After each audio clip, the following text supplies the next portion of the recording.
تحياتي الشباب، كيف الحال؟ كلشي بخير، كلشي مزيان. عواشركم مبروكه، كي غاديين مع هاد سيدنا رمضان؟ كلشي مزيان، الصيام هو هذاك، الحمد لله. المهم جبنا لكم اليوم فيديو جديد، غادي كنتسركل مع اليما بيا ولا نشوف واحد البرنامج في واحد القناه جزائريه. وعلاش كيهضروا على الزليج الجزائري اللي سرقوه المغاربه اللي منهك، وكيهضروا سيدي على القفطان الجزائري. وبالدليل عندهم الدليل ان الدوله العثمانيه هي اللي جابتو ليهم، فهمتيني؟ وسرقوه منهم داك الناس اللي من هوك اللي سميتهم كيقولوا المروك ولا ما نعرفش حتى شنو سميتهم. المهم الاخوان، ما تنساوش لي لايك، اللي ما مابونيش تابوني، يفعل الجرس. هي شنو واحد اخر خليونا التعاليق، ضروري الاخوان تعطيونا رايكم في هذه القضيه هذه، خليونا في التعليقات ونناقشوا هذا المواضيع هذو في التعليقات. المهم ما علينا، نسمعوا اشنو تيقولوا اخواننا الجزائريين على الزليج وعلى القفطان المغربي، ونرجع لكم من بعد. يلا. القفطان الاصل تاعو منين؟ من اسيا الوسطى. وبجا ديالي وقادو حتى وصل لتركيا. صح. دونك وصل لتركيا داتو الدوله العثمانيه. الدوله العثمانيه وين جات؟ جات لهنا، جات للجزائر. وعلى باس كل قفطان كان لباس تاع الرجال. وي. عندنا لو بوردو اللي كان يلبسوا البكلرباي، لو نوار اللي كان يلبسوا القاضي الحنفي، لو نوار والمطرز كان يلبسوا القاضي المالكي، والانكشاريين كانوا يلبسوا القفطان الاحمر اللي شبه لو بوردو تاع البكلرباي. بعد عندنا مشكل واحد اخر، النساء يسرقوا الرجال. ومن بعد داوهم النساء. بصح لو كان نشوفوا الخريطه تاع الدوله العثمانيه تحبس في الجزائر. دونك واش جاب القفطان للها؟ شيخ طياره.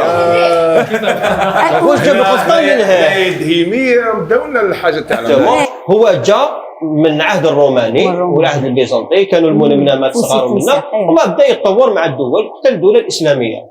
الدوله الامويه معروفه بالزليج لو فاري بلون. وين ندوروا في لاكاس بادالجي سيبو زليج لو فاري بلون. دونك من الدوله الامويه عندنا ديجا زليج. نروحوا لقلعه بني حماد اللي جايه في مسيله، اللي مبنيه في عام 1007 للميلاد. الزليج اللي كان براسك يشبه لو مايو تاع الجيري، جاي تماتي 1007 للميلاد. يقول لك بان المرابطين ايضا هما اللي بدعوا في الزليج. المرابطين كيما حكموا بعض الدول، الدوله تاعهم كانت تمد حتى للجزائر، وهي ناضت من المالي. اصلا يوسف بوتشفين تكلمنا عليه في الحصه السابقه، وبنى المسجد تاع الجزائر وتلمسان ومضرومه، حكم الجزائر والدوله تاعو بدات من المالي، وهو زاد في موريتانيا. دونك المرابطين جازوا علينا. الموحدين اللي اسسهم المهدي بن تومرت وحكموا الجزائر، لأن المؤسس الاول شكون هو؟ مهدي بن تومرت. المؤسس الثاني والحقاني تاع دوله الموحدين هذا الجماعه الكبير تاع تلمسان. نشوفوا الزليج فوالا. قلنا بان الموحدين ايضا بدعوا في الزليج. وثاني مؤسس، ويقول لك المؤسس الحقيقي لدوله الموحدين هو عبد المؤمن الكومي النضرومي. من نضرومه وين جاي يا اخويا؟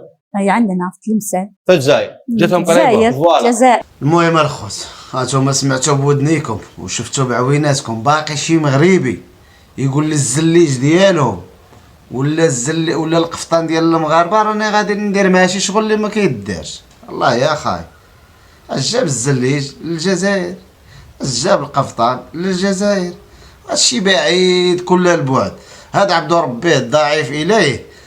وانا نهار حليت عيني في المدينه القديمه في فاس، لقيت مولي الزليج حدايا جالسين مربعين مساكن وتينقشوا هكا طق طق طق.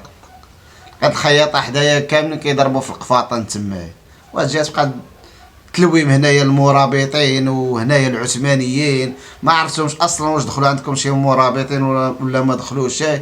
ولكن شوف، بنادم يدير شي حاجه ديالو وما يلصقش في شي حاجه ديال شي واحد اخر.